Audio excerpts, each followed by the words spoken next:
The house stopped her breath. Augusta Monroe stood at the edge of the ridge, her fingers gripping the reins of her dun mare so tightly the leather cut into her palms, and she stared down at the valley below with a feeling she could not name rushing through her chest like floodwater through a canyon. It was not a grand house. It was not a mansion pulled from some Eastern catalog. But it sat there in the golden late afternoon light of a New Mexico afternoon in the autumn of 1882, solid and real and impossibly, devastatingly deliberate, and she understood in one terrible, clarifying moment that Roy Hale had built it for her. Not for some future woman he had yet to meet. Not as a speculative investment in land he meant to sell. He had built it with her name written invisibly across every board, every window, every stone of that wide front porch. She could see the porch swing. She could see the kitchen window facing east, the way she had once mentioned in passing she loved to watch the sunrise while she cooked. She could see the kitchen garden plot already cleared and bordered with river stones, exactly the dimensions she had described to him 9 months ago during a conversation she had not thought he was paying attention to. He had been paying attention to all of it. And that was what broke something open inside her, because 3 days ago she had told Roy Hale that she was leaving Cimarron for good, that she had accepted an offer of marriage from a man in Santa Fe she barely knew, that she was done with this territory and its dust and its danger and its impossible, silent, maddening man who never once said plainly what she meant to him. She had told him goodbye. He had said, "I want to show you something." She had assumed it was a horse, maybe a new grazing pasture. Maybe a contract he needed her to witness in her capacity as the only person in the county who could read both English and Spanish without making a disaster of the translation. She had followed him out here because she could not yet say no to Roy Hale, and that had always been her darkest secret and her most dangerous weakness. She had not expected this. "Well," Roy said beside her, his voice low and careful the way it always was, like a man who measured every word the way a prospector measured gold dust. He was looking down at the house, not at her. His hat was in his hands. "There it is." Augusta's throat worked. She could feel the weight of everything unspoken pressing down on the moment like a sky full of weather. She thought about the train ticket in her saddlebag. She thought about Edmund Farrell waiting in Santa Fe with his respectable life and his safe predictability, and his complete inability to make her feel the way Roy Hale made her feel simply by standing within 10 feet of her. She thought about all the ways a person could be a coward and call it wisdom. "Roy," she said, and her voice came out wrong, too thin, too full of the things she had been refusing to name for the better part of 2 years. "You don't have to say anything yet," he said quietly. He finally looked at her then, and she had known this man long enough to read what lived behind his dark eyes, behind that composed, weathered face. She saw it now. She saw all of it, and it was terrifying in its depth. Just look at it. That's all I'm asking. To understand how Augusta Monroe came to be standing on that ridge with her heart in pieces and a train ticket in her saddlebag, you had to go back to the winter of 1881, to the day she had arrived in Cimarron on a stage coach with everything she owned in 2 leather trunks and a fierce, frightened certainty that she was making the worst decision of her life. Augusta had been 24 years old. She had come from Memphis, Tennessee, where she had spent 3 years working as a schoolteacher and watching her mother's slow, painful decline from tuberculosis. When her mother died in October of 1880, Augusta had found herself without anchor or obligation for the first time in her adult life, and the grief had been so enormous that she had done something she never would have done otherwise. She had answered an advertisement in the Memphis Daily Appeal, placed by a settlement in New Mexico territory seeking a schoolteacher willing to commit to 2 years of service in exchange for a modest salary, a furnished room, and passage west. She had told herself it was practical. She had told herself the dry air would be good for her own health. She had told herself that she was a sensible woman making a sensible choice. She had not told herself the truth, which was that she was running away from a city that smelled like her mother's sickness and her own failed engagements, and the slow suffocation of a life that had never quite fit. The stage from Trinidad had been brutal. 3 days of dust and jolting, and the company of a whiskey drummer named Gideon Parks who snored with his mouth open and took up 3/4 of the bench seat. Augusta had arrived in Cimarron in the second week of January 1881 with grit in her teeth, her good traveling dress irreparably stained, and a headache that had taken up residence behind her left eye somewhere north of Rayado. The man who had met her at the stage office had not been who she expected. She had expected someone from the town council, perhaps a woman from the school board committee she had been corresponding with.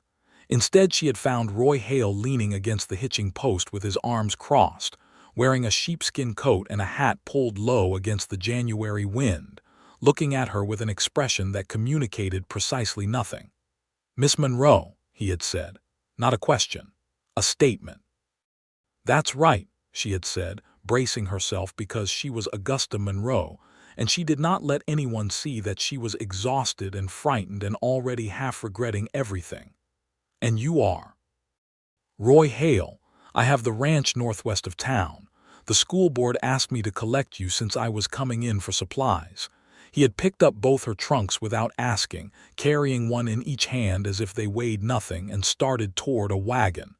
"Stage was late. You must be hungry." That had been the entirety of their first conversation. He had driven her to the boarding house run by a widow named Mrs. Clara Brecht, carried her trunks upstairs without being asked, declined the coffee Mrs. Brecht offered, and left. Augusta had stood in the small, cold room that was to be hers for the foreseeable future and thought, well, at least the West does not waste your time pretending to be something it is not. She had not thought about Roy Hale again for 2 weeks. The school had consumed her.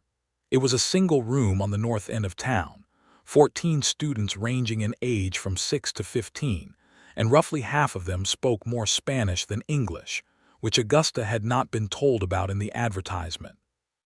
She had spent her first month relearning what she thought she knew about teaching and adding Spanish vocabulary to her own mental lexicon at a desperate pace, assisted by a patient 12-year-old named Lucia Vega who seemed to find Augusta's efforts both admirable and quietly hilarious.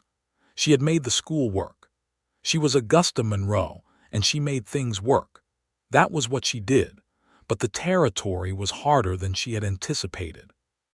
The town of Cimarron in 1881 was a complicated, often volatile place sitting in the aftermath of the Lincoln County Wars and the long-running Colfax County land dispute, where cattle barons and small ranchers and former outlaws and land agents all moved around each other with the careful tension of people who understood that the rules were still being written, and violence was always a possible outcome of any disagreement.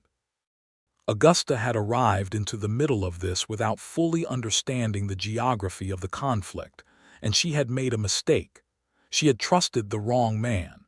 His name was Daniel Hurst. He had come to Cimarron in March, presenting himself as a land surveyor working on behalf of a Denver investment company, and he had been charming in the particular way of men who needed things from people. He had taken Augusta to supper twice at the hotel dining room, talked to her about books and music and the East, made her feel seen in the way that only someone from far away could make you feel seen in a place where you were still a stranger. What he had actually been was an agent for Maxwell Land Grant Company, there to document which small ranchers were farming on disputed land so that the company's lawyers could file dispossession claims.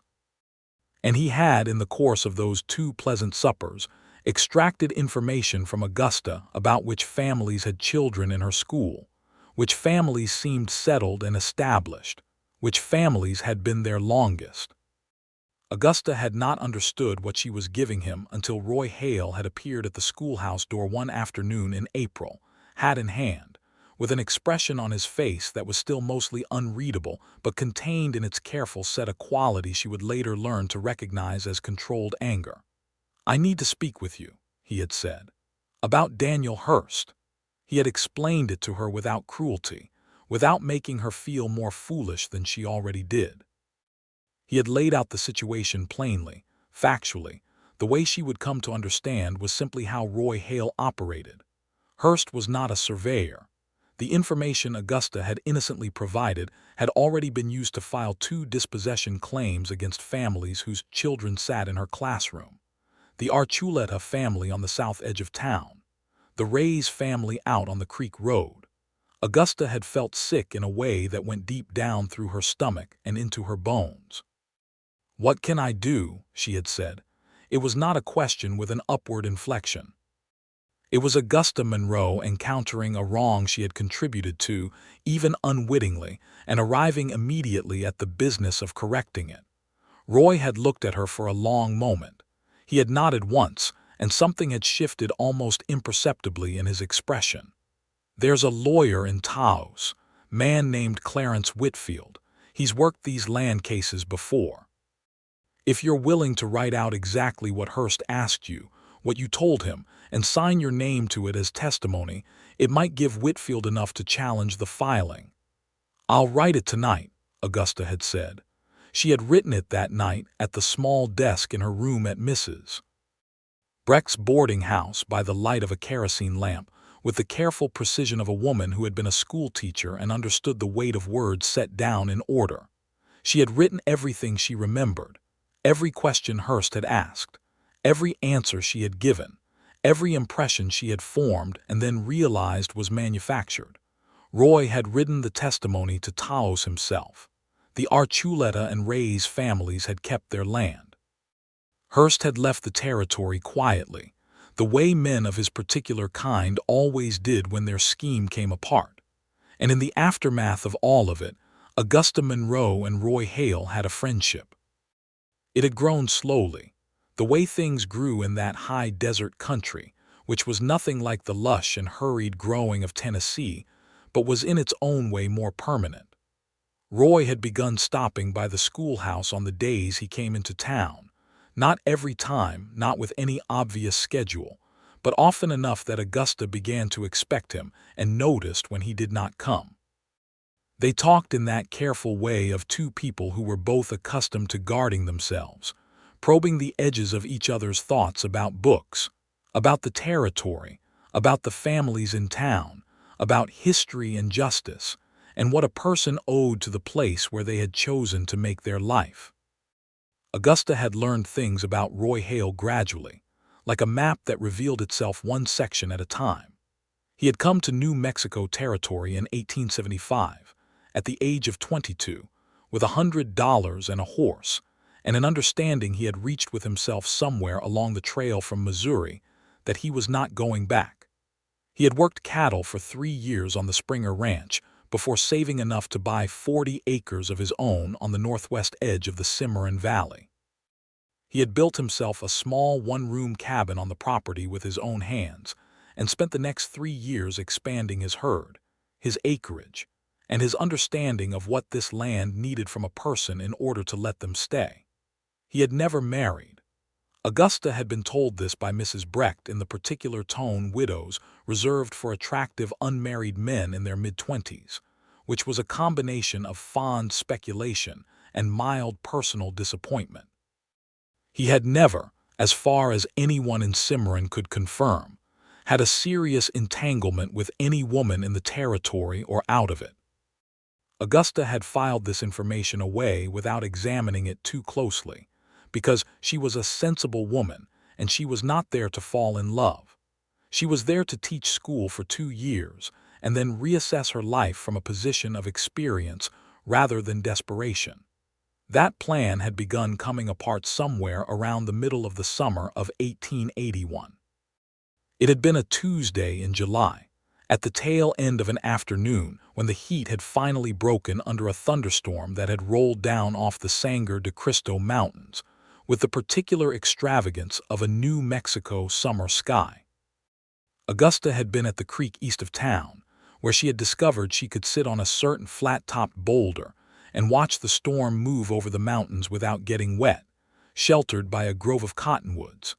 She had been sitting there alone, entirely absorbed in the drama of the sky, when she had heard a horse and looked up to find Roy Hale tying his bay gelding to a branch at the edge of the grove. He had looked slightly startled to find her there. She had looked at him and said, without thinking about it first, "Come look at this sky. It is absolutely extraordinary." He had come to stand beside her and watch the storm for a good 10 minutes without either of them saying anything.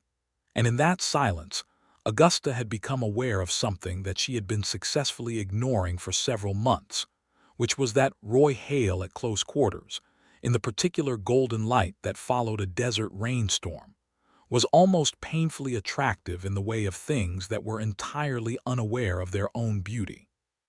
He had a quality of stillness that she found deeply calming in a world that had felt tilted and uncertain since her mother died.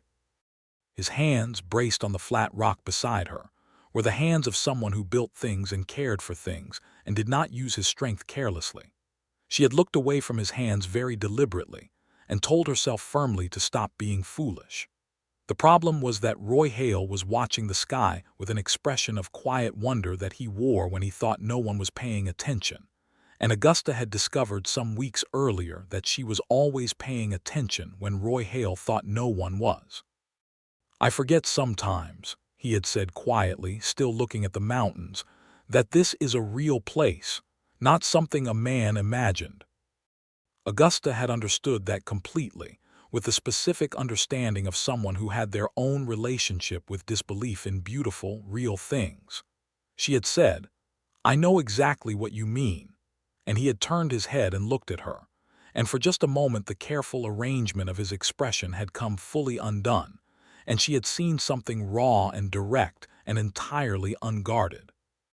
Then he had looked away again, and the moment had closed like water over a stone, and Augusta had spent the rest of that evening having a very firm internal conversation with herself about professional distance and sensible life choices.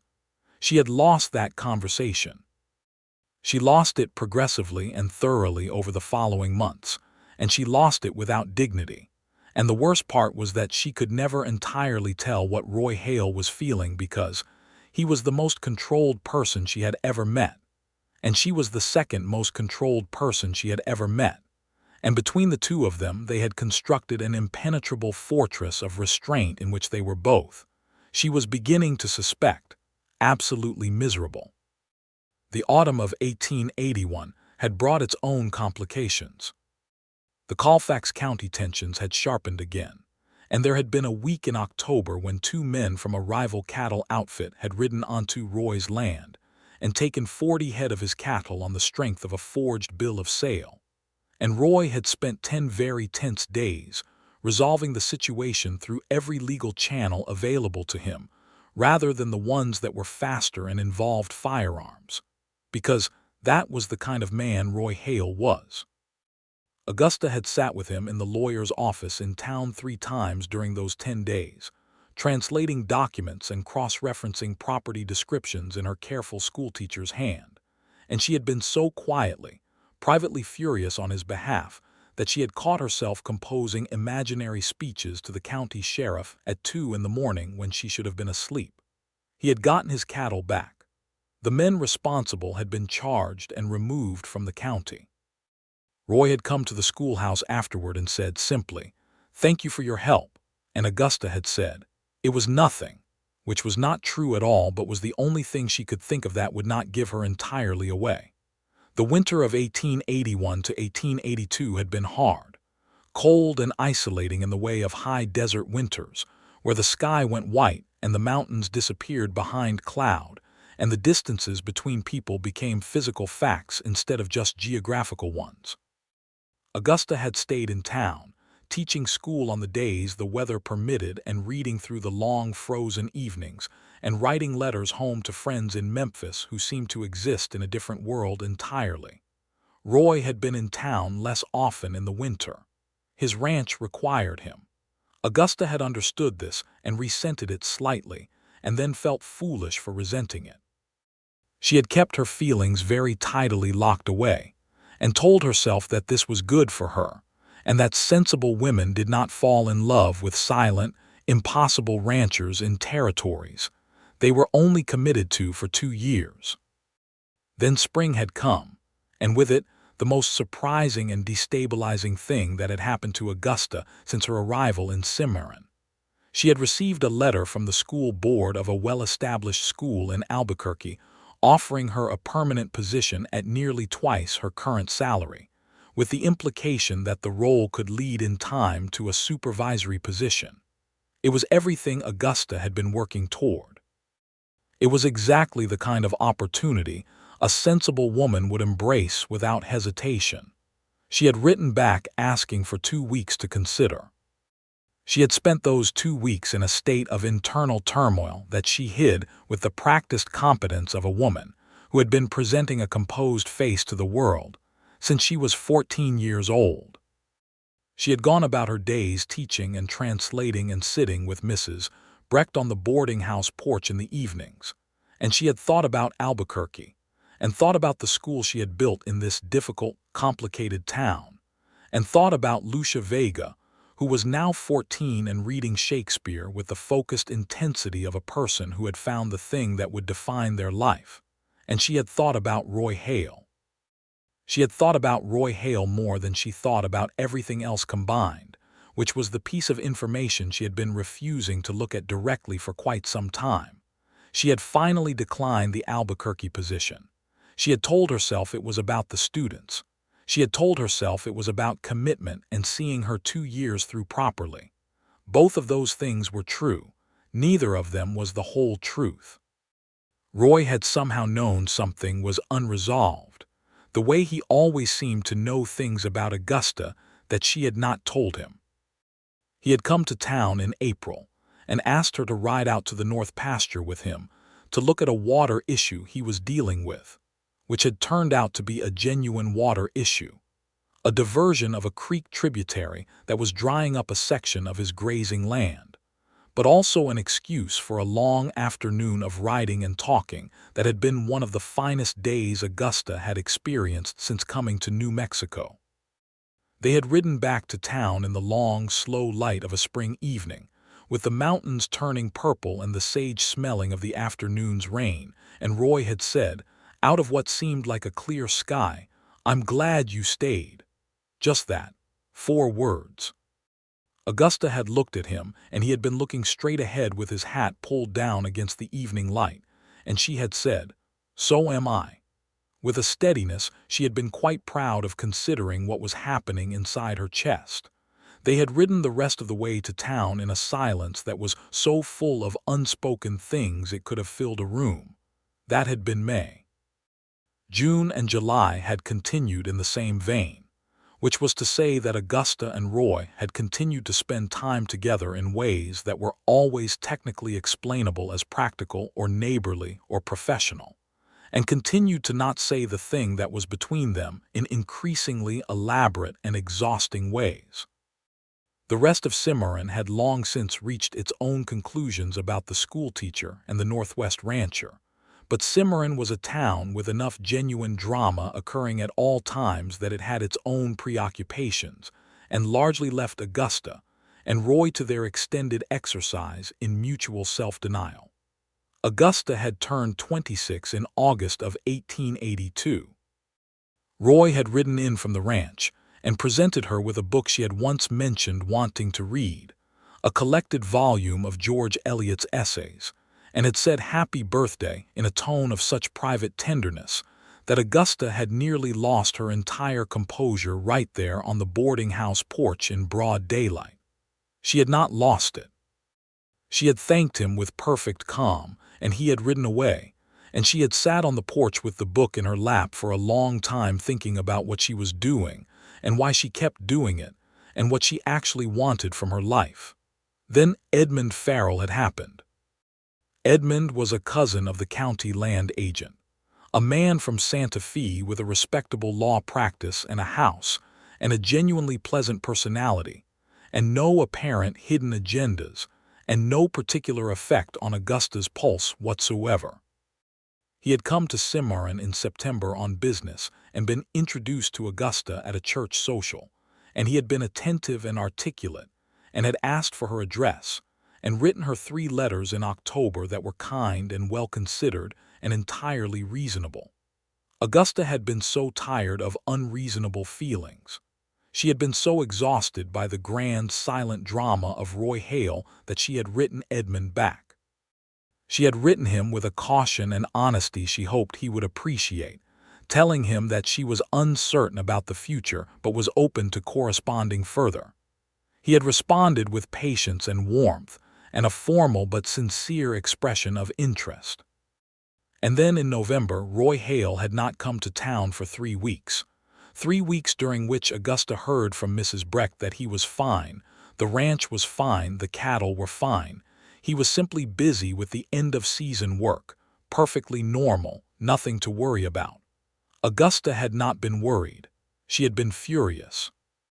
She had been so privately and irrationally furious that she had written Edmund Farrell a letter, accepting his proposal to call on her in the new year, because she was Augusta Monroe, and she did not wait around forever for silent, impossible men who could not bring themselves to say one plain word about what they felt. And she deserved a life and a future and a home. And she was 26 years old and done with being sensible about things that sensible behavior had got her precisely nowhere on.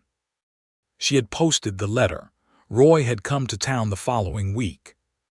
They had had their best conversation in months on the boarding house porch, warm and easy, and full of the particular quality of connection that they had been building for nearly 2 years. And Augusta had gone inside afterward and sat on her bed and thought about Edmund Farrell's letter sitting in its envelope in her trunk and felt a complicated despair. She had said nothing to Roy about Edmund. She had told herself she would think about it more carefully before she said anything, because once she said it aloud it would become real. Edmund had come to Cimarron in February of 1883. He had been exactly as pleasant in person as in his letters. He had taken Augusta to supper and to the hotel parlor for coffee, and had spoken with quiet sincerity about Santa Fe and his practice and the life he could offer her. He had not tried to rush her. He had said that he was aware they did not know each other well, and that he was asking only for the opportunity to change that. Augusta had liked him. She had liked him in the way you liked a good, well-bound book that you could see yourself reading.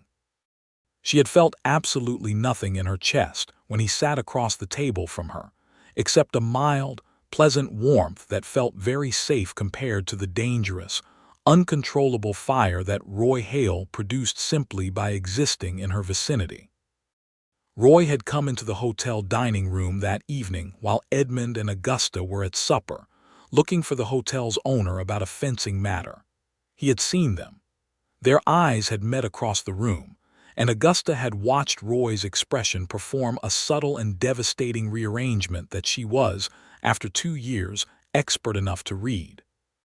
She had watched him understand what he was looking at, and she had watched him decide something, and then he had touched his hat brim toward her with perfect composure and walked out. She had slept very badly that night. Edmund had left the following morning for Santa Fe with a promise to write, and a clear impression that things were progressing toward a formal understanding.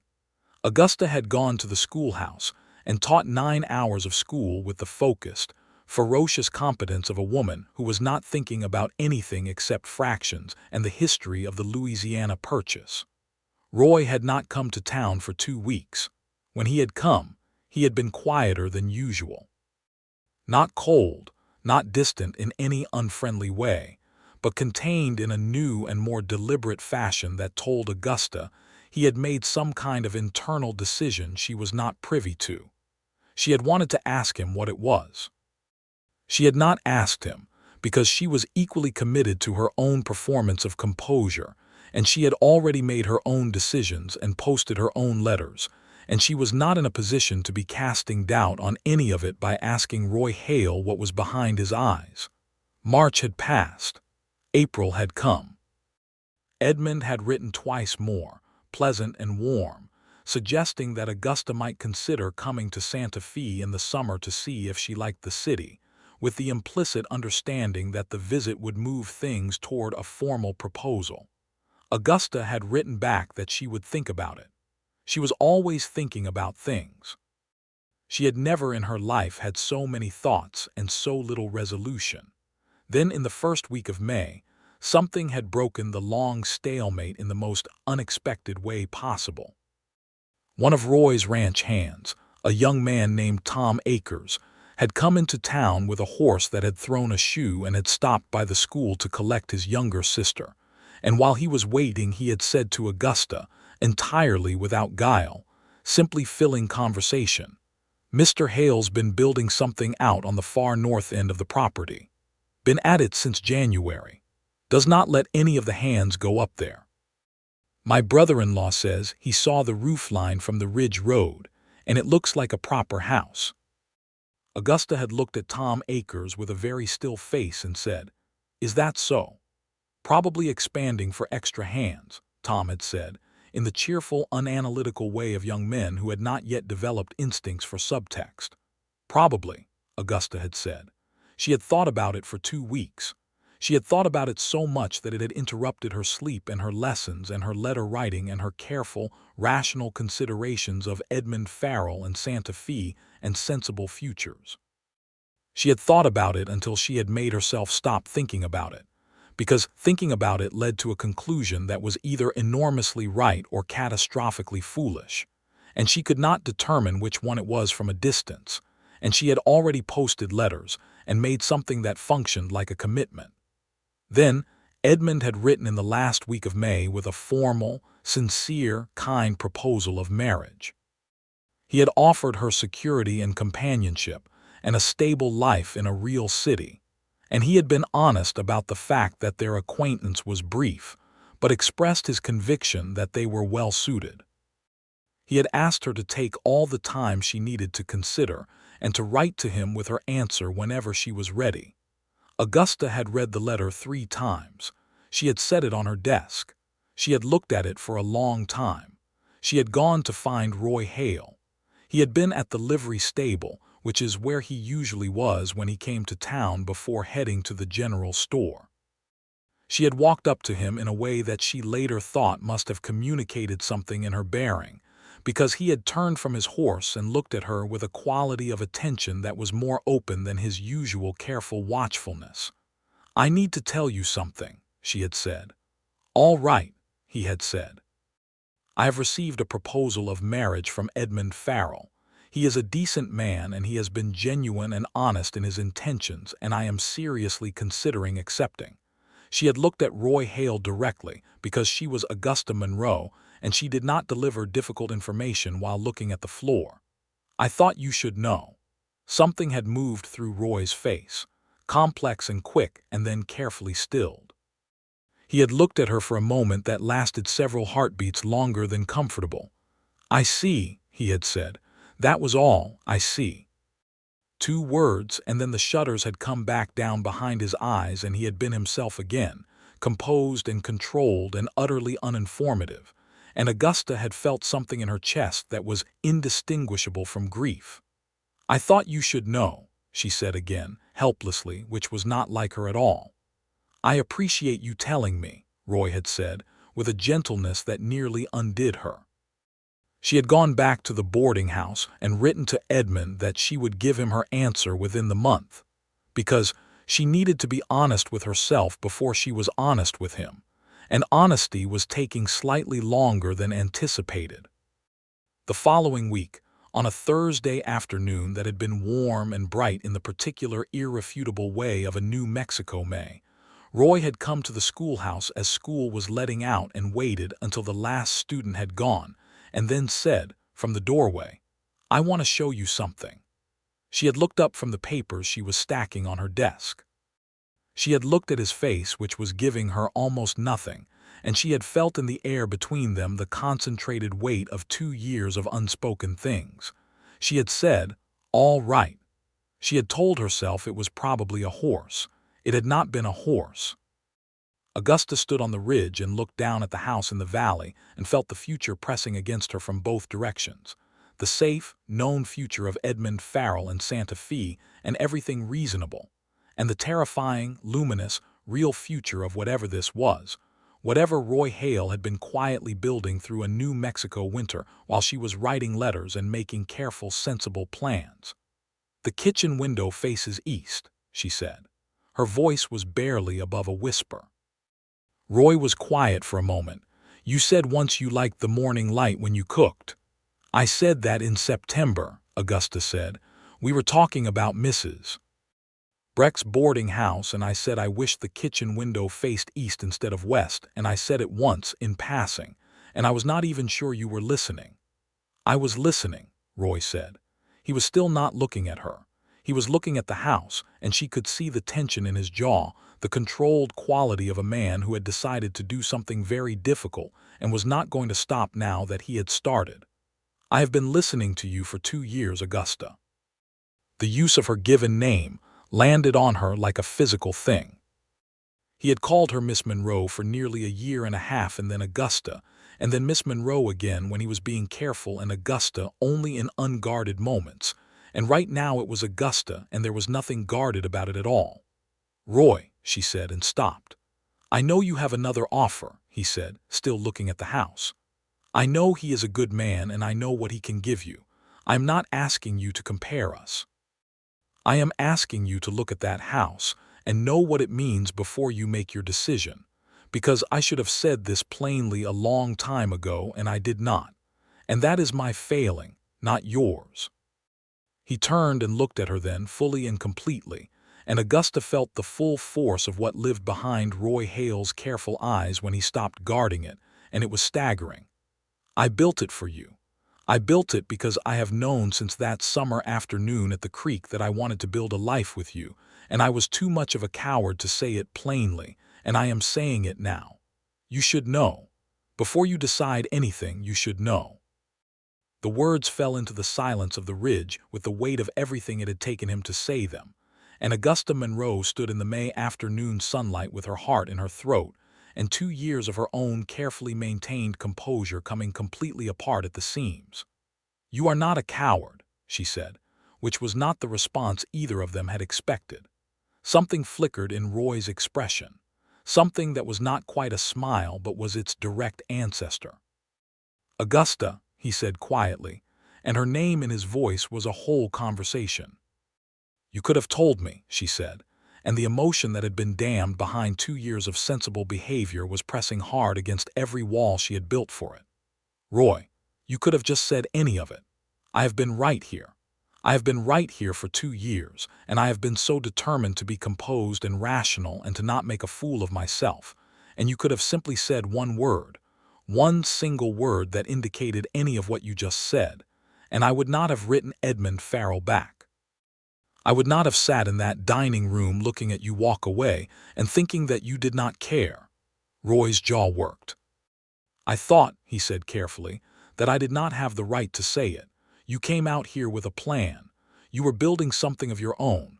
I did not want to be the thing that complicated your plans before you had had the chance to decide what you wanted." "You were already the thing that complicated everything," Augusta said, with a rawness that surprised her. "You have been complicating everything since January of last year. You complicated it by picking up my trunks without being asked, and by explaining Daniel Hurst to me without making me feel like a fool, and by watching that thunderstorm with me, and by knowing what I said in September about kitchen windows. You have been impossible to be sensible around since the beginning, Roy Hale, and I have been exhausting myself trying." He was looking at her with an expression that had abandoned all of its careful management, and what she could see now was something so steady and so warm and so entirely directed at her that she felt her eyes sting. "I have a letter in my saddlebag," she said. "A letter from Edmund Farrell asking me to marry him. He is a genuinely good man, and he deserves an honest answer." She looked down at the house in the valley, at the kitchen garden bordered with river stones, at the porch swing, at everything Roy Hale had built through a New Mexico winter with her name invisible across every beam. "I cannot accept him. I could not have accepted him even before today. I think I have known that for some time and have been refusing to look at it directly." The silence on the ridge had a different quality now. She could hear Roy breathe. "I am going to write to Edmund tonight," Augusta continued, "and I am going to be honest with him because that is the least he deserves. And then I am going to need you to come to town and ask me something, Roy, because I am done with both of us being too composed to speak plainly." Roy looked at her for a long moment. Then, for the first time in 2 years, Augusta Monroe saw Roy Hale smile with his whole face, not the careful small version she had catalogued and treasured, but something full and genuine and transforming. It changed his face entirely, and she realized she had been waiting to see it since that first day at the stage office. "I can do that," he said quietly. They rode back to Cimarron in the long light of the May evening, and the silence between them was nothing like the silences they had maintained before. It was full of air and possibility, and the enormous relief of two people who had finally stopped pretending. Augusta wrote to Edmund Farrell that night. She wrote with care and honesty and real regret for any confusion she had caused, telling him that her feelings lay elsewhere, that she had known it for longer than she had admitted to herself, and that he deserved a woman who could give him her whole heart without reservation. She sealed the letter and set it on her desk to be posted in the morning.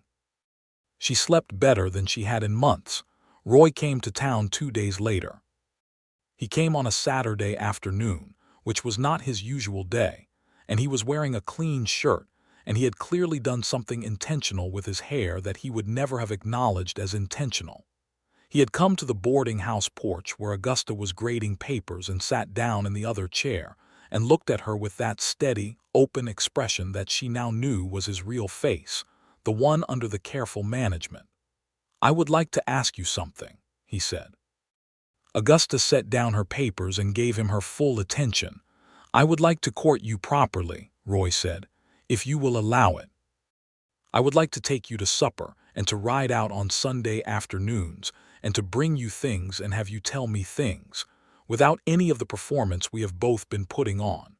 I would like to do this until we know each other in the full way, and then I would like to ask you to marry me and live in that house. I am telling you the whole plan now because I am done with not saying things plainly." Augusta Monroe looked at Roy Hale in the May afternoon light and felt every complicated, compressed, overmanaged feeling she had been living with for 2 years expanding into something that had room to breathe and grow. "Yes," she said simply, "to all of it." The courtship that followed was a revelation. Without the restraint that had governed their interactions for 2 years, Roy and Augusta discovered that what they had built in careful increments was actually an extraordinary foundation. The conversations that had always been good became extraordinary. The company that had always been comfortable became something that Augusta found herself thinking about during the school day with a warmth that interfered pleasantly with everything else. Roy took her to supper at the hotel on Saturday evenings when he came to town, and they talked for 2 and 3 hours over the kind of meals that required extended sitting. He was funny in a dry and understated way she had suspected but never fully seen. He had opinions about things, real considered opinions, and he was willing to have them challenged and to think about them again, which Augusta found more compelling than almost any other quality a person could have. He brought her things. A late-blooming wildflower from the creek pasture, presented with zero ceremony and placed on her desk while she was writing, which she had found so much more meaningful than any formal bouquet. A piece of turquoise he had found while riding the fence line, the color of the sky between clouds after a summer rain. A second book he thought she would like, and he had been right.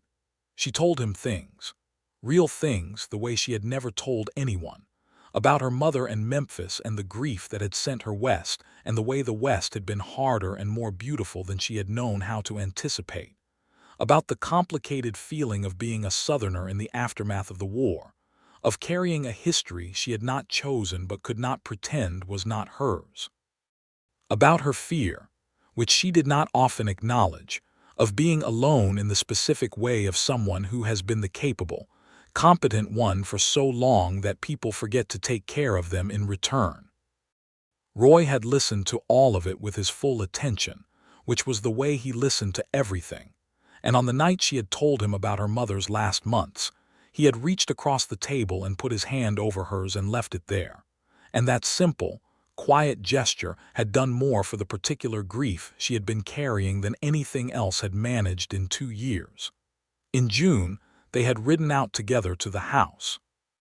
Augusta had walked through every room, running her hands along the walls that Roy had laid up with timber he had milled himself and local stone he had cut and fitted. It was not large, but it was well built in the particular way of things made by someone who cared more about permanence than impression. 2 bedrooms, a generous kitchen, a front room with a fireplace and wide south-facing windows, and the porch that wrapped around the east and north sides of the house with the swing she had seen from the ridge.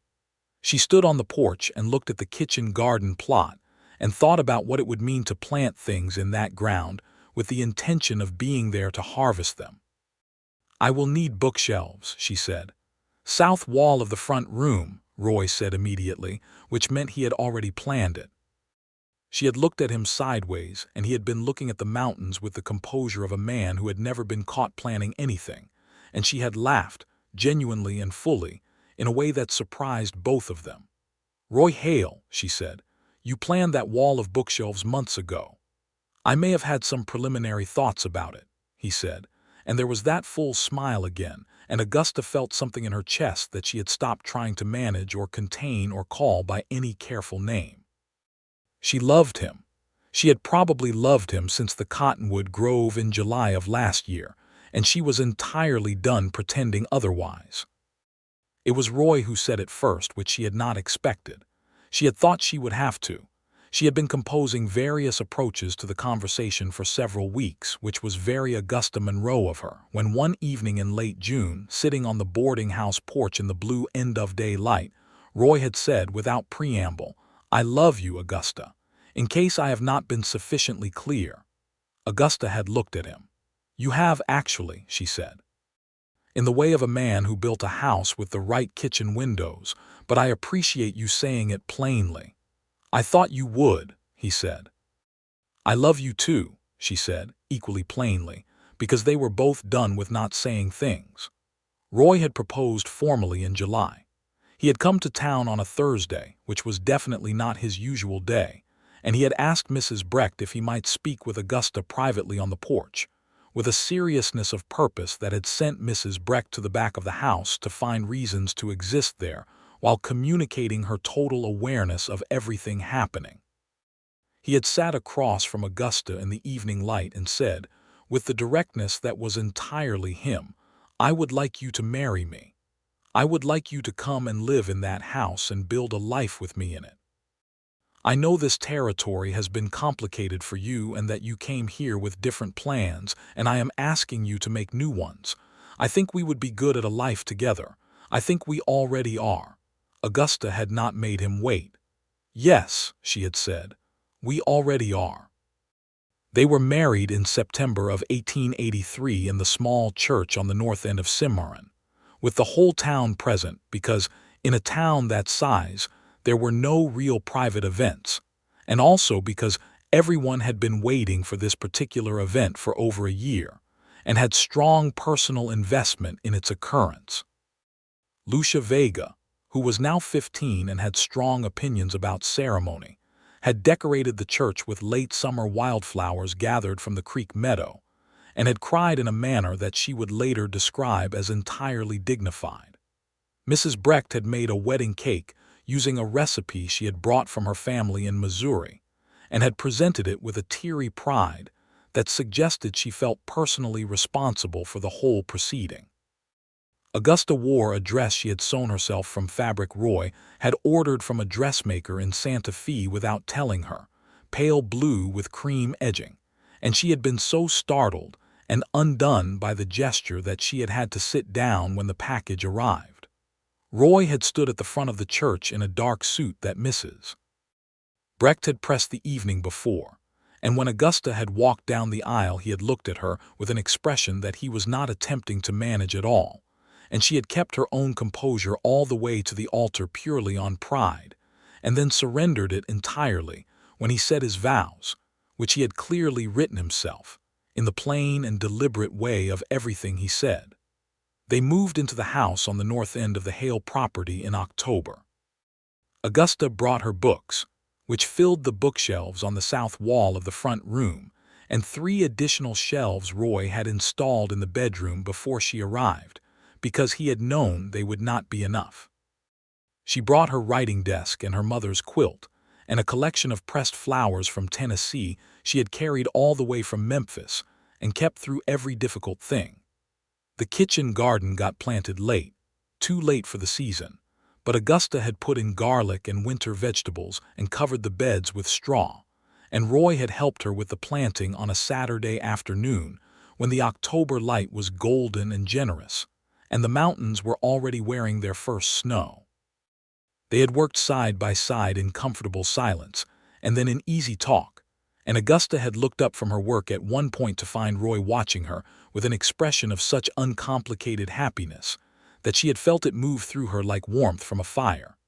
The house in winter was everything the house had promised to be. Warm, with the fireplace that Roy had built with a properly deep firebox and a correctly angled flue, unlike the boarding house where the smoke had always come back on north winds.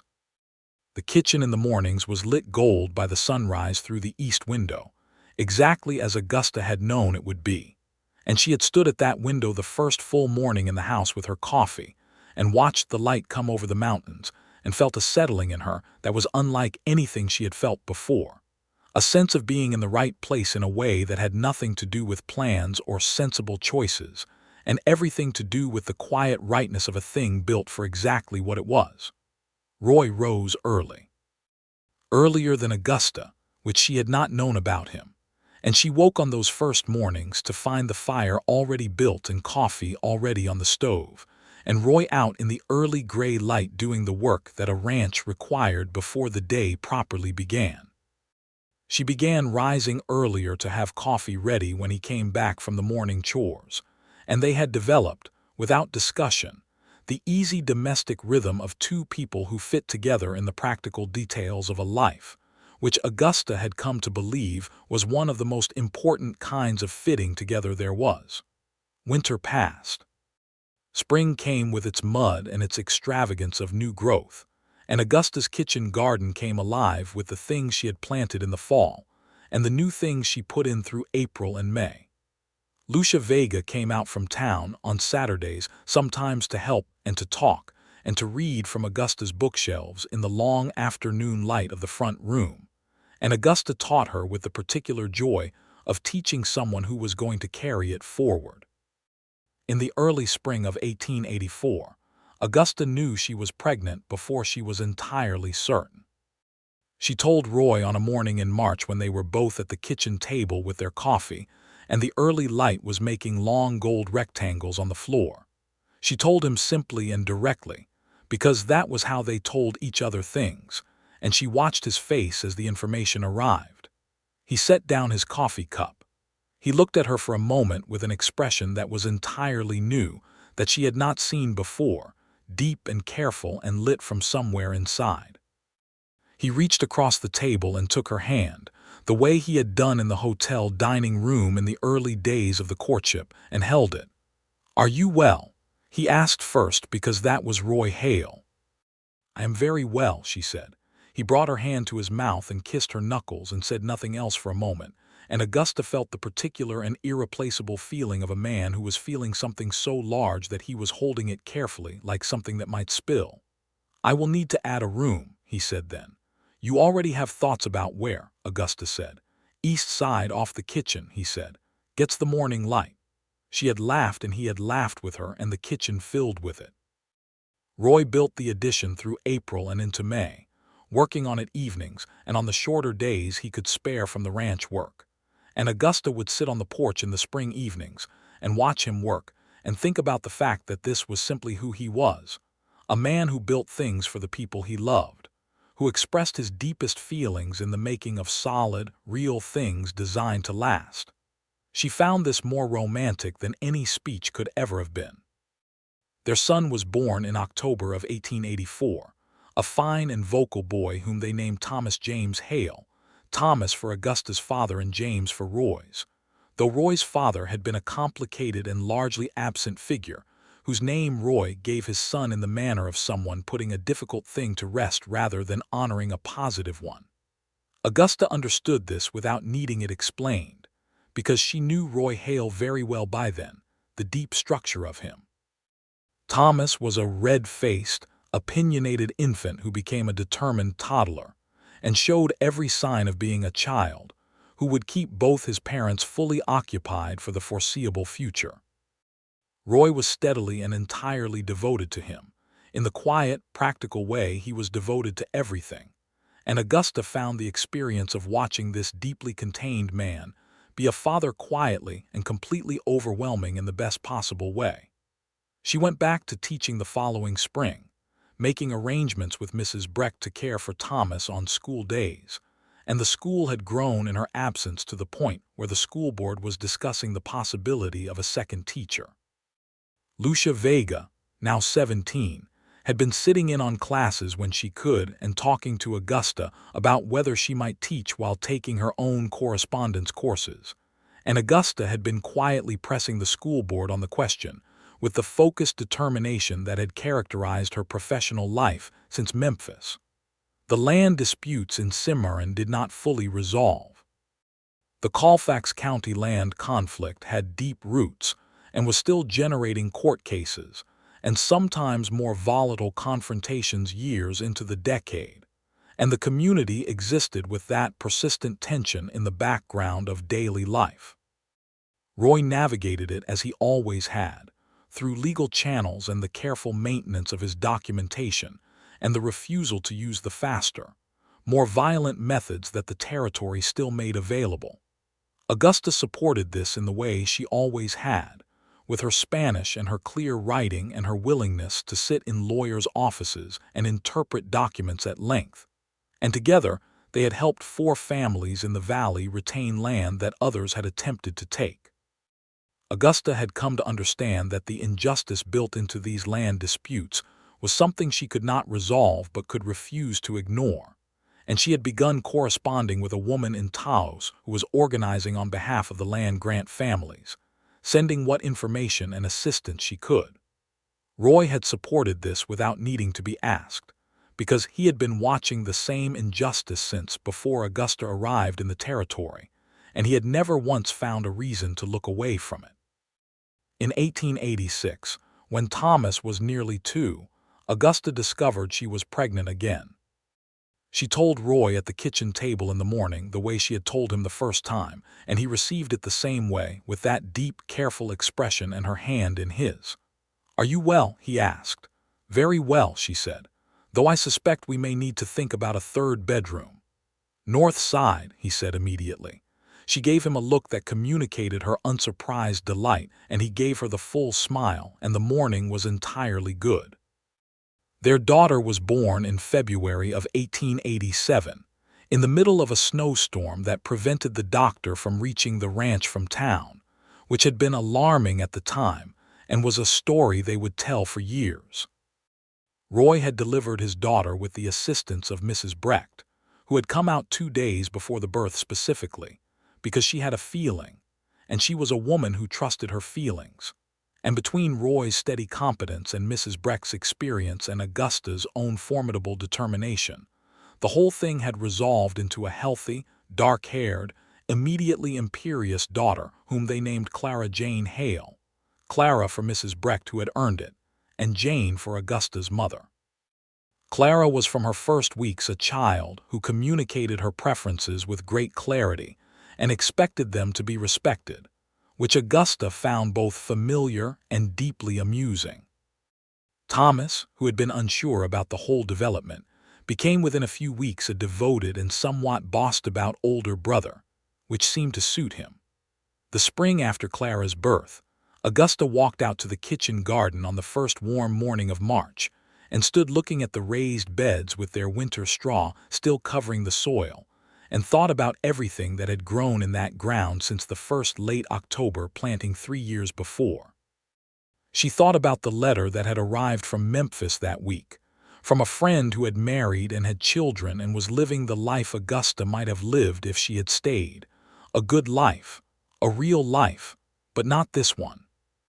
Roy came up behind her and stood at her shoulder, and she leaned back against him and felt his arms come around her, and looked at the mountains in their late winter brown, and the sky which was already the particular saturated blue of New Mexico in spring, and the kitchen garden that would need turning and planting in another few weeks. "I have been thinking," she said. "All right," Roy said. "I have been thinking about what I would tell myself in January of 1881, getting off that stage with grit in my teeth and a headache and 2 trunks, and a certainty that I had made a terrible decision. What would you tell her?" Roy asked, in the tone of genuine curiosity that was one of the things she most loved about him. Augusta thought about it for a real moment. She thought about the boarding house room and the school, and the Creek thunderstorm and Daniel Hurst, and the Albuquerque letter and Edmund Farrell, and the letter in the saddlebag on the ridge, and the house that had been built for her before she had been honest enough with herself to ask for it. "I would tell her," Augusta said, "that she is not nearly as sensible as she thinks she is, and that this is going to turn out to be the best thing about her." Roy's arms tightened slightly around her, and she felt him laugh, not the quiet version but the full one. "I think that is probably right," he said. She turned and looked at him in the March morning light, this man who had met her at a stage office with 2 trunks and no ceremony, and had spent 2 years listening to everything she said, and then spent a winter building her something solid and real and pointing east. She looked at his face, which was fully open now in the way it had become over 3 years of a life built together, and she felt the same thing she had felt on the ridge in the May afternoon of 1883, the vast and clarifying recognition of a thing that was exactly right. "Roy," she said. "Augusta," he said, in the tone that had become over the years a kind of private language, an acknowledgment of everything between them that was too large and too alive for ordinary words. She kissed him in the kitchen garden with the spring morning coming on around them, and Thomas's voice audible from inside the house, where he was being volubly awake and Clara undoubtedly organizing something from her cradle. And she thought that she could live inside this moment for a very long time. She already had been. Lucia Vega became a teacher the following year.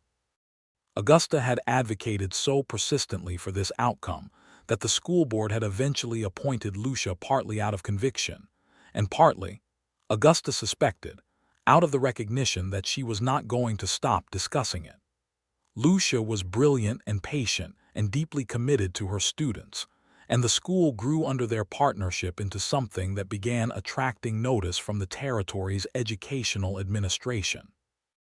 Augusta was 30 years old in the summer of 1887, which felt to her like a completely different kind of 30 than the woman who had stepped off a stage in January of 1880. One would have arrived as if she had stayed in Memphis and been sensible. She was 30 in a way that had roots to it, that knew what it was built on.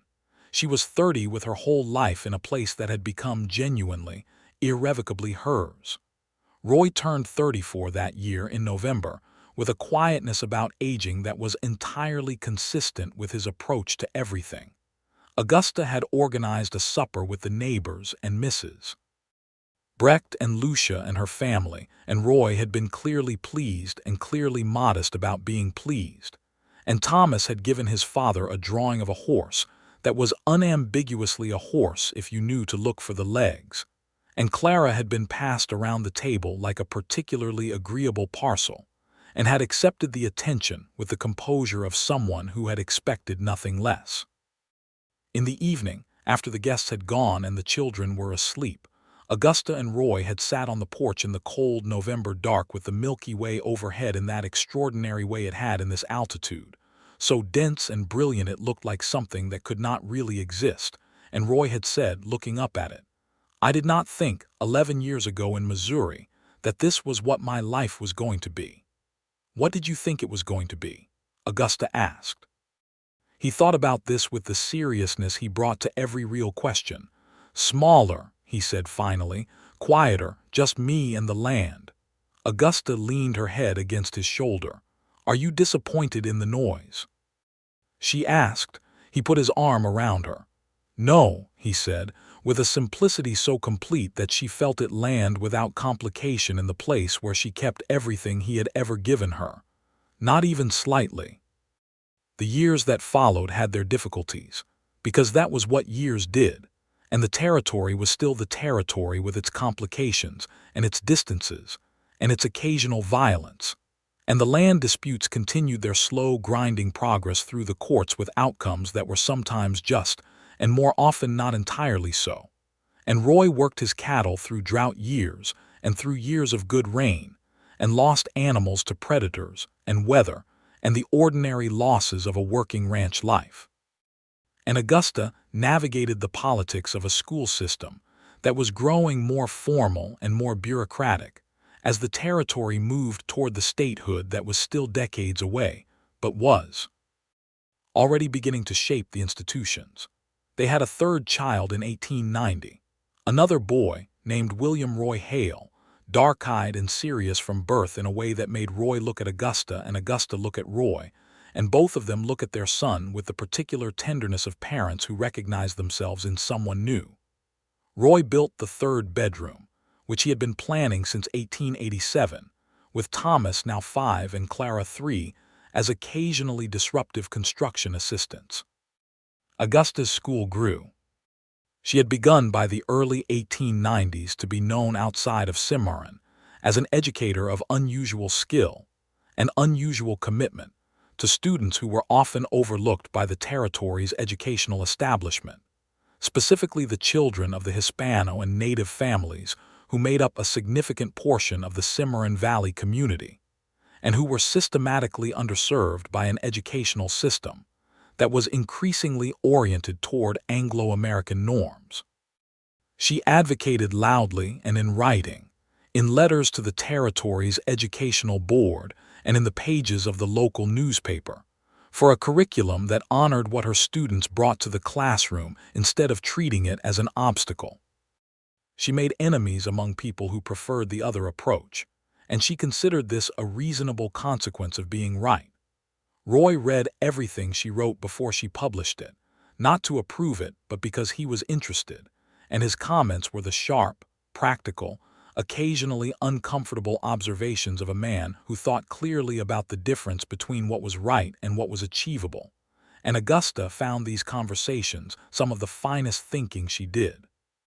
She did not always take his counsel, and he did not always expect her to, and they had argued about this in the engaged, respectful way of two people who trusted each other's intelligence enough to genuinely disagree.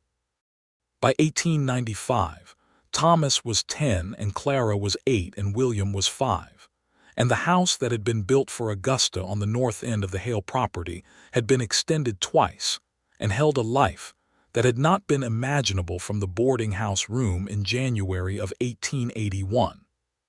The kitchen garden, now tended with the help of 3 opinionated children who had been given their own small plots as a matter of developmental policy, was producing more than the family could eat and supplying vegetables to 2 of the neighboring families during the lean months. Augusta stood at the east kitchen window on a morning in October of 1895 with her coffee and watched the sunrise come over the mountains, which was still the finest thing she knew to do with an early morning, and thought about the train ticket that had sat in her saddlebag on a ridge in May of 1883. She thought about it the way she sometimes did, not with regret or relief, but with something closer to wonder at the shape of a life, at the way a single moment when a person decided to look directly at the thing they were afraid to see could change absolutely everything downstream. Roy came in from the morning work at the particular hour she had long since calibrated, and she had his coffee ready in the way that was one of the 10,000 small and irreplaceable things they did for each other. And he sat at the kitchen table, and she brought him the cup, and he put his hand briefly over hers as she set it down, which was something he had done every morning for 11 years, and which still registered every time. Thomas got into the school books again last night, Roy said. He wants to argue about the Louisiana Purchase. He read my lesson notes, Augusta said. I may have been less than fully neutral in my characterization of Thomas Jefferson. You may, Roy agreed.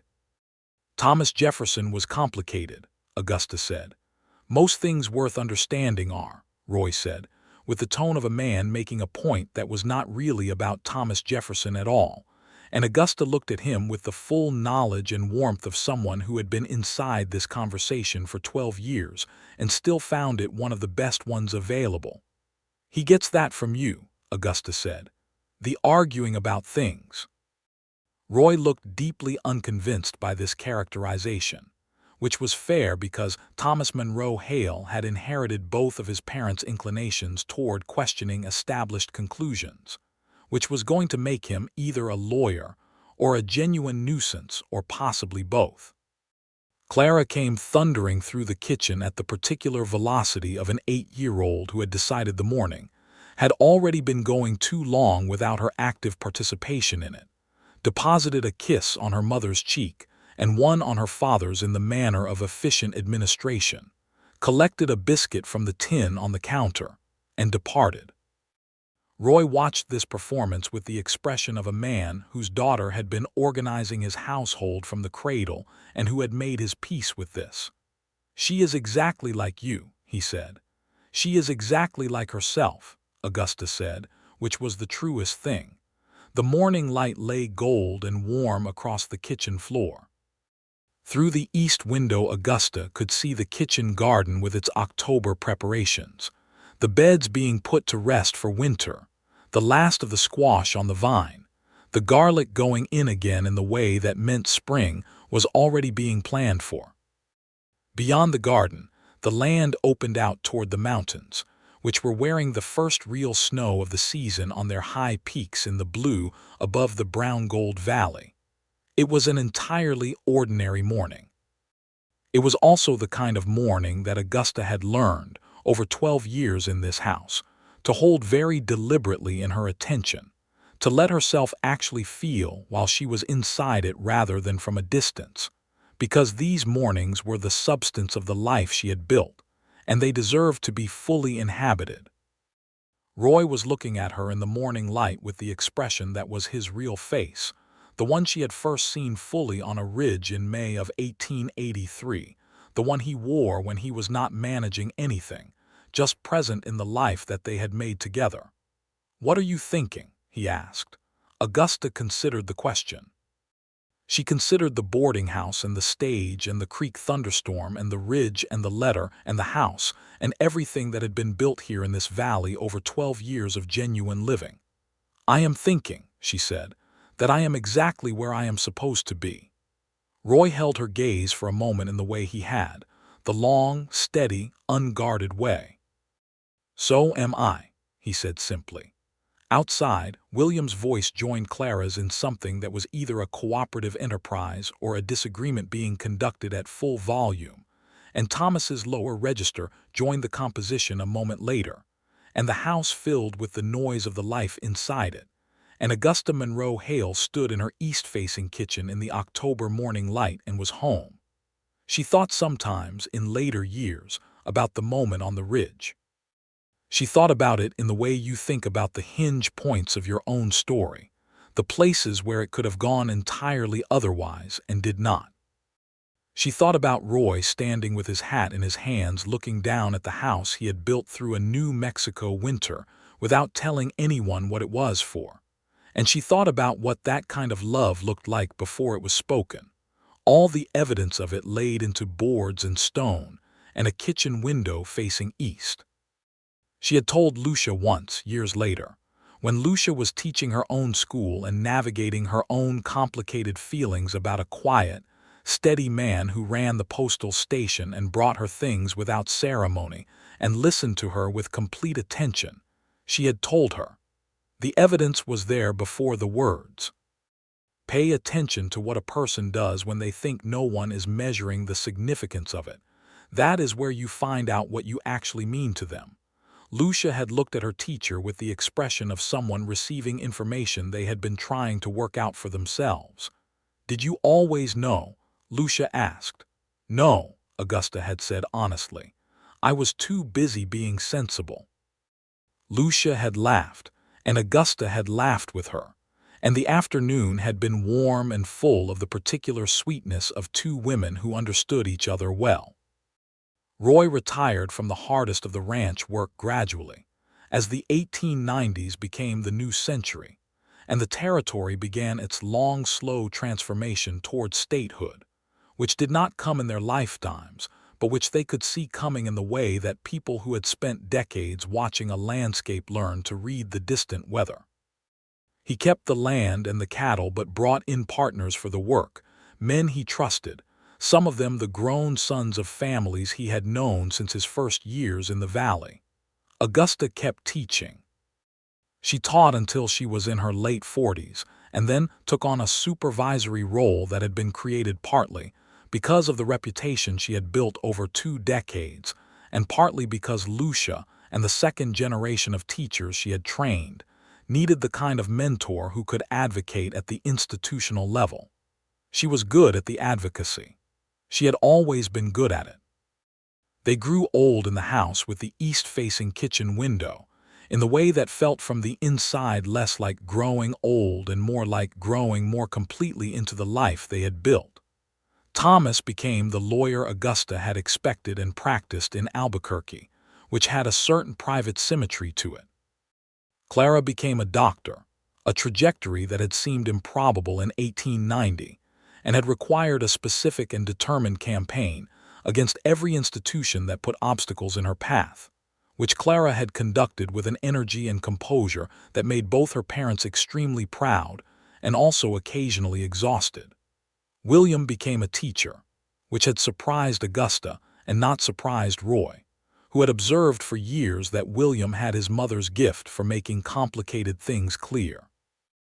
On the evening of their 25th wedding anniversary in September of 1908, Roy and Augusta sat on the porch with the evening coming down over the mountains, the same mountains they had been watching together for 25 years, and the same quality of silence that had always been the most comfortable silence Augusta knew.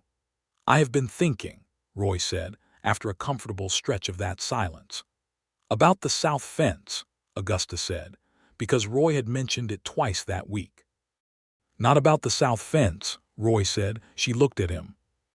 He was looking at the mountains in the long light, and she could see in his profile the man he had been and the man he was now without any contradiction between them, just the same essential quality wearing more of the weather.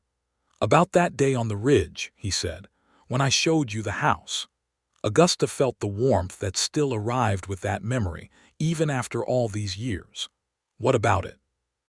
"I have wondered sometimes if it was too much," Roy said, in the considering tone of a man thinking about something he had been thinking about for a long time.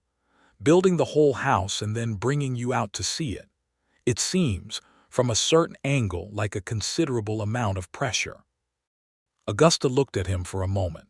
She thought about the ridge and the May light and the train ticket in the saddlebag, and what she had felt when she understood what she was looking at. "Roy," she said, "it was the single most romantic thing that has ever happened to me. It was the most completely you thing that has ever happened to me. I was already half undone before you said a word." Roy looked at her with the full smile, the one she had been cataloging for 27 years now, and it was still entirely capable of doing what it had always done to her. "All right," he said simply. "You and your all rights," she said. "You married me knowing about the all rights," he said. "I did," Augusta said. "It was a fully informed decision." His hand found hers on the arm of the porch swing, the way it always did in the evenings on this porch, and they sat together in the mountain light of their 25th year in this house, and were content in the deep way of two people who had built something real together and knew exactly what they had. The south fence got fixed the following week. The kitchen garden got planted every spring for as many springs as they were there to plant it. The bookshelves overflowed onto the table and the floor, and eventually into a second room of shelves that Roy built with the comment that he should have put in 4 times as much shelving to begin with, and with an expression that made it clear he had known exactly what he was getting into and had no complaints whatsoever. The east window kept catching the morning light. The mountains kept doing what mountains do. The house kept being what Roy had built it to be, solid and warm and exactly sufficient for everything that happened inside it, which turned out to be a great deal, enough to fill a life to its full and generous capacity. And Augusta Monroe, who had arrived in Cimarron in January of 1881 with grit in her teeth and 2 trunks and a fierce, frightened certainty that she was making the worst decision of her life, understood in the fullness of 25 years and more that she had made the best one, not the sensible one, the true one, the one that had required her to stop being composed long enough to let the real thing in. She had let it in. It had built her a house. She had been living in it ever since.